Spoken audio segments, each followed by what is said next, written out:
नमस्कार। दिन भर की बड़ी खबरों के विश्लेषण के कार्यक्रम सुनिए सच में आपका स्वागत है। मैं हूं मुकेश कुमार। तो दोस्तों, शुरू करते हैं आज का सुनिए सच। आज की खास खबरों पर नज़र डालते हुए, कई देशों ने शुरू की पेगासस कांड की जांच, मगर मोदी सरकार तैयार नहीं। मनमोहन बोले, आगे और कठिन समय। सुब्रमण्यम स्वामी ने मोदी को घेरा। लिंगायत समुदाय ने कहा, येदियुरप्पा को हटाने के पीछे संघ की साजिश। गहलोत पायलट का झगड़ा, निपटने के संकेत। मंत्रिमंडल का होगा विस्तार। कभी कचड़ा बीनने वाली मीराबाई चानू ने ओलंपिक में जीता रजत पदक। खास खबरों के बाद अब वक्त है आज की बड़ी खबरों के विस्तार से विश्लेषण का। इसलिए सबसे पहले लेते हैं आज की सबसे अहम खबर। पेगासस स्पाईवेयर के जरिए जासूसी कराए जाने की जांच कराने को भारत सरकार तैयार नहीं है, मगर कई देशों ने इसकी जांच के आदेश दे दिए हैं। पेगासस बनाने वाली कंपनी एनएसओ, एप्पल और अमेजॉन वेब सर्विसेज जैसी कंपनियों ने भी जांच शुरू कर दी है या पेगासस से अपना नाता ही तोड़ लिया है। एनएसओ के डाटाबेस में फ्रांसीसी राष्ट्रपति एमेनुएल मैक्रों का नाम भी है, यानी जासूसी के निशाने पर वे भी थे।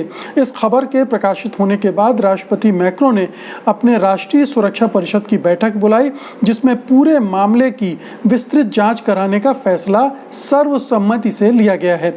इजराइल सरकार ने भी सुरक्षा से जुड़ी कई एजेंसियों को मिलाकर एक कमेटी का गठन किया गया है, जो इस पूरे मामले की विस्तृत जांच करके अपनी रिपोर्ट सौंपेगी। ब्रिटिश मंत्री लॉर्ड ट्रू ने संसद में कहा कि इजराइल सरकार से बातचीत की जा रही है और इस पूरे मामले की जांच की जाएगी। ब्रिटेन के वकीलों और मानवाधिकार कार्यकर्ताओं का एक समूह पूरे मामले की छानबीन कर रहा है और वो जल्द ही अदालत जाएगा ताकि एनएसओ को प्रतिबंधित किया जा सके। इसके अलावा और भी देश हैं जहां जांच को लेकर आवाज़ें उठना शुरू हो गई हैं। हालांकि सबसे चिंताजनक हाल भारत का है, जहां 300 लोगों को निशाने पर लिए जाने की बात कही जा रही है, पर सरकार ने अब तक जांच का ऐलान करना तो दूर, इसके लिए हामी भरते हुए भी नहीं दिख रही है। तो भारत सरकार अड़ी हुई है। मोदी सरकार इसकी जांच नहीं चाहती है। अमित शाह जो कुछ भी हुआ उसे जायज़ ठहराने के हक में है। लगातार ये कह रहे हैं कि हमने जो भी जासूसी की है वो कानून के हिसाब से की है, अधिकृत रूप से की है। वो पेगासस का नाम नहीं ले रहे हैं। वो ये नहीं बता रहे हैं कि पेगासस सरकार ने खरीदा था, नहीं खरीदा था, खरीदा था तो कितने में खरीदा था, और उनका आम नागरिकों के, पत्रकारों के खिलाफ इस्तेमाल करने का आखिरकार एजेंडा क्या था। तो ये तमाम चीज़ें हैं जो छिपाई जा रही भारत सरकार की तरफ से। लेकिन जो भी जिम्मेदार सरकारें हैं, जो लोकतांत्रिक सरकारें हैं, जो पारदर्शी सरकारें हैं, वो इस पूरे मामले की जांच पड़ताल कर रही हैं। वो कंपनियां भी जांच पड़ताल कर रही हैं जो मानती हैं कि इस तरह की चीज़ें नहीं होनी चाहिए किसी भी लोकतांत्रिक ढांचे में या सरकारों में या किसी कंपनी के कामकाज करने के ढंग में। अगर एनएसओ का ये स्पाईवेयर जासूसी में, गलत लोगों की जासूसी के लिए इस्तेमाल हो रहा था, गलत लोगों से ताल्लुक ये है कि इसका इस्तेमाल केवल आतंकवादी या कोई बड़े कार्रवाई, आपराधिक कारनामों में जो लोग लिप्त हैं उनके खिलाफ हो सकता है, लेकिन पत्रकारों का या विपक्षी दल के नेताओं का या फिर सुप्रीम कोर्ट के जज से जुड़े किसी मामले के लोगों का अगर इस तरह से पेगासस की जांच हो रही तो वो बहुत ही संदेह के घेरे में है, बल्कि आपत्तिजनक है। ये हमारे नियम कानूनों के भी खिलाफ है और सरकार इस पर पर्दा डालने की कोशिश में लगी हुई है। तो सरासर गलत काम हुआ है और अब उस गलत काम की पर्देदारी हो रही है और सरकार उस पर चुप है। लेकिन अब रास्ता केवल सुप्रीम कोर्ट का बचा, जैसे कि कई देशों में हो रहा है। वहाँ मानवाधिकार संगठन और वकील मिलकर अदालत का दरवाज़ा खटखटाने जा रहे हैं। तो उम्मीद करनी चाहिए कि हिंदुस्तान में भी ऐसा ही होगा। जब सरकार अपना दरवाज़ा बंद कर चुकी है तो न्याय का दरवाज़ा खटखटाया जाना चाहिए। अगली खबर लेते हैं।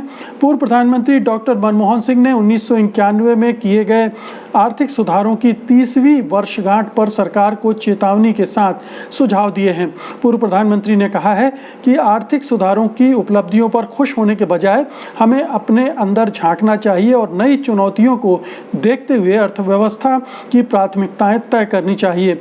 आर्थिक उदारीकरण की 30वीं वर्षगांठ के मौके पर शुक्रवार को सिंह ने चेतावनी देते हुए कहा कि आगे की राह 1991 के आर्थिक संकट की तुलना में कहीं अधिक कठिन है और राष्ट्र को सभी भारतीयों के लिए एक सम्मानजनक जीवन सुनिश्चित करने के लिए अपनी प्राथमिकताओं को फिर से जांचना होगा।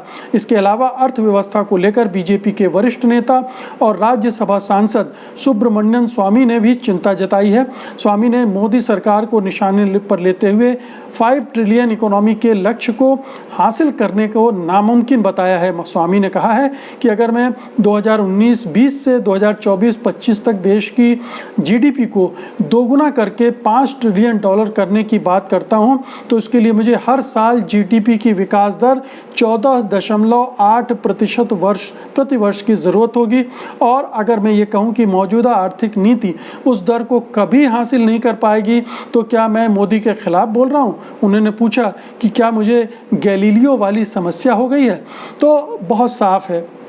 एक तो आर्थिक सुधारों की बात है।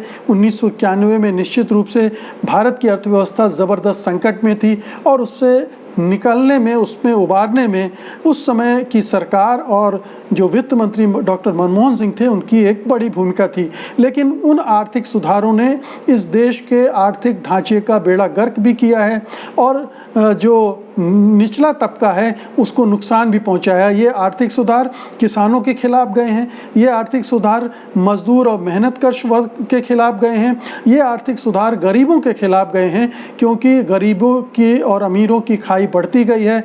इस आर्थिक सुधारों ने आर्थिक विषमता को अपार ढंग से बढ़ा दिया है। ये पिछले 100 साल में सबसे ज़्यादा आर्थिक विषमता हमारे देश में आ गई है और हमारी जो घरेलू उद्योग धंधे थे उनको पूरी तरह से तबाह कर दिया है। जिन्हें हम कुटीर उद्योग कहते हैं, लघु और मध्यम उद्योग कहते हैं, वो सब तबाह कर दिए हैं, क्योंकि ये आर्थिक नीतियां बड़े बड़े उद्योगपतियों, उद्योग जगत के हिसाब से बनाई गई थी और उन्होंने उस तरह से विस्तार नहीं किया है। उन्होंने उस तरह से न रोज़गार पैदा किए हैं, बल्कि अपनी थैलियाँ भरने में ही उनका ध्यान लगा रहा है।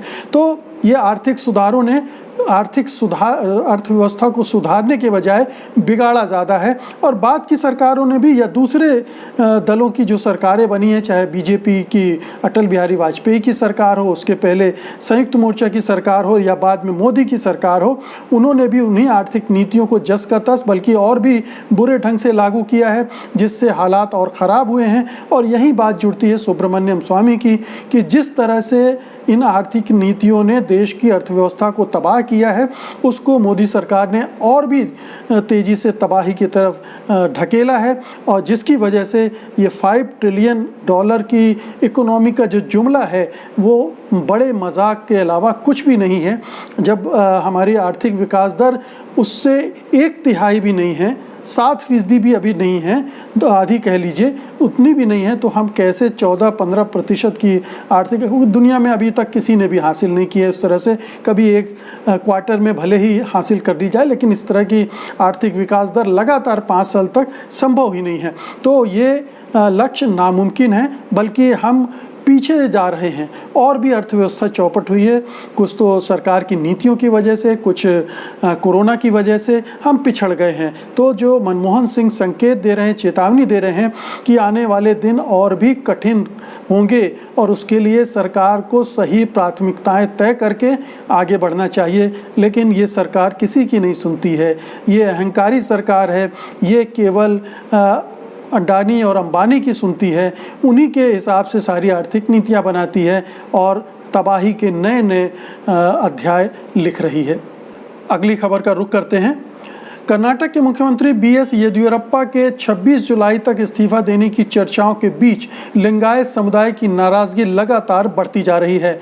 लिंगायत समुदाय के संतों ने इसका जबरदस्त विरोध किया है और बीजेपी को चेतावनी भी दे दी है। लिंगायत समुदाय के संत श्री संगना बसवा स्वामी ने कहा है कि बीएस येदियुरप्पा को हटाए जाने के पीछे आरएसएस की साजिश है, क्योंकि ये जाति आधारित संगठन है और उसके पास उदार मन वाले नेता नहीं हैं। उन्होंने चिताया कि अगर बीजेपी येदियुरप्पा को हटाती है तो वो कर्नाटक में अपना वजूद ही खो देगी और इसका फायदा जेडीएस तथा कांग्रेस को होगा। उन्होंने कहा कि संघ ब्राह्मण मुख्यमंत्री बनाना चाहती है।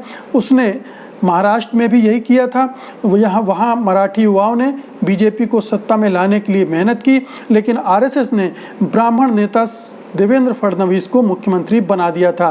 तो लिंगायत समुदाय अच्छा खासा असर रखता है कर्नाटक में। जो बीजेपी का अपना जनाधार है वो लिंगायत समुदाय के बल पर ही है। लिंगायत समुदाय करीब 90 से 100 सीटों पर को प्रभावित करने की क्षमता रखते हैं और इसी के बल पर येदियुरप्पा भी उसी समुदाय के नेता हैं और उसी के आधार पर वो इतने चौड़े होकर आला कमान को भी आंखें तरेरते रहते हैं। तो आला कमान भी उनके सामने निर्बल या असहाय नज़र आता है, वो वहाँ परिवर्तन नहीं कर पा रहा है। येदियुरप्पा ने ही पिछली बार भी सरकार बनवाई थी और इस बार भी उन्हीं की बदौलत सरकार बनी है कर्नाटक में। अब बीजेपी आला कमान मोदी और शाह चाहते हैं कि वो चले जाएं, लेकिन येदियुरप्पा लिंगायत संतों के बहाने उसको ब्लैकमेल कर रहे हैं। वो चाहते हैं कि उनके दोनों बेटों को पहले कहीं स्थापित कर दिया जाए, तब वो पद से हटेंगे। और इधर ये लिंगायत समुदाय ने जो 2 चीज़ें कही वो बहुत महत्वपूर्ण है। पहला, ये संघ की साजिश है, आरएसएस ये सब करवा रहा है क्योंकि वो वहाँ ब्राह्मण मुख्यमंत्री चाहता है। ये कहा जा रहा है कि बीएल संतोष या जोशी 2 में से कोई मुख्यमंत्री बन सकता है। तो ये संभावनाएं जैसे ही आ रही हैं तो ये एक जाति आधारित विरोध भी शुरू हो गया है, जो कि आरएसएस के लिए बहुत अच्छी बात नहीं है। येदियुरप्पा आरएसएस के नेता हैं, आरएसएस से निकले हुए हैं, लेकिन आप मज़े की बात देखिए कि वो जिन लोगों को अपने पक्ष में उकसा रहे हैं वही आरएसएस पर भी अटैक कर रहे हैं, वही उसे जाति आधारित संगठन भी कह रहे हैं, जो कि जिसमें सच्चाई भी है कि ये ब्राह्मणों के वर्चस्व वाला संगठन है आरएसएस, इसमें कोई संदेह नहीं। लेकिन इस तरह से खुल्लम खुल्ला एक बिगुल फूंक देना, ये बगावत कर देना, ये बहुत महत्वपूर्ण बात है। अगली खबर लेते हैं। पंजाब उत्तराखंड के बाद कांग्रेस हाईकमान राजस्थान में कांग्रेस क्षत्रपों के झगड़े को खत्म करने के करीब पहुंच गया है। खबरों के मुताबिक राजस्थान में मुख्यमंत्री अशोक गहलोत बनाम पूर्व उप मुख्यमंत्री सचिन पायलट की सियासी जंग को खत्म करने के लिए जो कमेटी बनाई गई थी उसने अपनी रिपोर्ट हाईकमान को सौंप दी है और जल्द ही यहां राज्य कैबिनेट का विस्तार होने जा रहा है। इसके साथ ही संगठन में भी पायलट खेमे के लोगों की नियुक्तियां होगी। बता दें कि सारी किचकिच कैबिनेट और कांग्रेस संगठन में पदों को लेकर है। खबरों के मुताबिक गहलोत मंत्रिमंडल का विस्तार 27 या 28 जुलाई को हो सकता है। विस्तार में पायलट गुट के 4-5 विधायकों को जगह दी जा सकती है। कांग्रेस अध्यक्ष सोनिया गांधी ने इसके लिए सहमति दे दी है और मुख्यमंत्री अशोक गहलोत जल्दी ही दिल्ली आ सकते हैं, जबकि सचिन पायलट कुछ समय पहले ही दिल्ली आकर राष्ट्रीय महासचिव प्रियंका गांधी वाड्रा से मिले थे। उन्हें गुजरात या महाराष्ट्र का प्रभारी बनाने की बात भी चल रही। तो पंजाब में जो टकराव चल रहा था सिद्धू और कैप्टन अमरिंदर सिंह के बीच, वो थम गया है। सिद्धू ने कमान संभाल ली है और लगता है कि कैप्टन अमरिंदर सिंह ने भी उनको स्वीकार कर लिया है। अब वो किसी बगावत के मूड में नहीं है, विरोध के मूड में नहीं है और इस तरह से पंजाब में शांति कायम करने के बाद अब हाईकमान राजस्थान में भी चाहता है कि जो 2 नेता आपस में इतने समय से झगड़ रहे थे और एक समय सरकार गिरने तक की नौबत आ गई थी, उसको खत्म किया जाए ताकि हाईकमान का दिमाग किन्हीं और दूसरी चीज़ों पर लगे। और अगर ये मामला सिर्फ मंत्रिमंडल विस्तार का है, सचिन पायलट के जो विश्वस्त हैं 4-5 लोग, उनको मंत्रिमंडल में शामिल करने का है या संगठन में कुछ पदों पर उनको काबिज कराने का है, तो एक इस तरह का फार्मूला निकाल लिया गया है और वो करके सचिन पायलट को संतुष्ट कर दिया जाएगा और उन्हें हो सकता है कि किसी एक राज्य का प्रभारी, जैसे गुजरात में अगले साल चुनाव होने हैं, तो उनको उसका जिम्मा देकर उनको वहाँ काम पर लगा दिया जाएगा और बाद में जब कभी स्थितियाँ अनुकूल होंगी तो उन्हें उनकी ताजपोशी राजस्थान में मुख्यमंत्री पद पर भी की जा सकती है। तो ये एक रास्ता निकाल लिया जो कांग्रेस के लिए कहना चाहिए कि सुखद बात है। आज की अंतिम खबर लेते हैं जो कि बहुत अच्छी खबर है। टोक्यो ओलंपिक के पहले दिन ही भारत की झोली में एक पदक आ गया है। वेट लिफ्टर मीराबाई चानू ने भारत के लिए रजत पदक जीता है। मणिपुर की रहने वाली मीराबाई चानू ने ये पदक 49 किलोग्राम वर्ग में जीता है। भारत को वेट लिफ्टिंग में 21 साल बाद कोई पदक मिला है। चानू ने कुल 202 किलोग्राम का भार उठाकर भारत को सिल्वर मेडल दिलवाया है। पदक जीतने के बाद मीराबाई चानू ने कहा कि ये मेरे लिए एक सपने के सच होने जैसा है। मैं इस पदक को अपने देश को समर्पित करती हूँ। करोड़ों भारतीयों ने मेरे लिए दुआएं मांगी और मेरी इस यात्रा में साथ रहे, इसके लिए मैं शुक्रगुजार हूँ। इसके साथ ही उन्होंने अपने परिवार और खासकर अपनी माँ का धन्यवाद कहा, जिन्होंने उनके लिए बहुत त्याग किया। बता दें, मणिपुर से आने वाली मीराबाई चानू का जीवन काफ़ी संघर्ष भरा रहा है। उनका बचपन पहाड़ पर लकड़ियाँ बीता था और बचपन से ही उन्हें भारी वजन उठाना पड़ता था। इससे पहले उन्होंने 2014 में ग्लासगो कॉमनवेल्थ गेम्स में 48 किलो भार वर्ग में भारत के लिए सिल्वर मेडल जीता था। लगातार अच्छे प्रदर्शन की बदौलत उन्हें रियो ओलंपिक के लिए उन्होंने क्वालिफाई भी कर लिया था, लेकिन रियो में उनका प्रदर्शन उम्मीदों के अनुसार नहीं रहा था। मीराबाई की चानू की मां का कहना है कि रियो में पदक नहीं मिलने के बाद वो बहुत निराश थी उनकी मीराबाई, और खेल छोड़ना चाहती थी, लेकिन घर वालों ने उसको साहस दिलाया। तो ये बड़ी अच्छी खबर है कि मणिपुर, जहाँ से लगातार इस तरह की मैरी कॉम ने पिछली बार पदक जीता था और उसके पहले भी वेट लिफ्टर वहाँ की बहुत अच्छा वेट लिफ्टर और बॉक्सिंग में अच्छा प्रदर्शन करते रहे हैं, और ये एक और मेडल जो मिला है वो मणिपुर की बदौलत मिला है। इधर हिंदी पट्टी में हमें मेडल के लिए सोचना पड़ता है कि कौन सा राज्य, एक हरियाणा है जहाँ से कुछ उम्मीद रहती है, या झारखंड की तीरंदाजी या पश्चिम बंगाल की तीरंदाजी, ये कभी कभार कुछ चमक दिखा देते हैं, अन्यथा ये पट्टी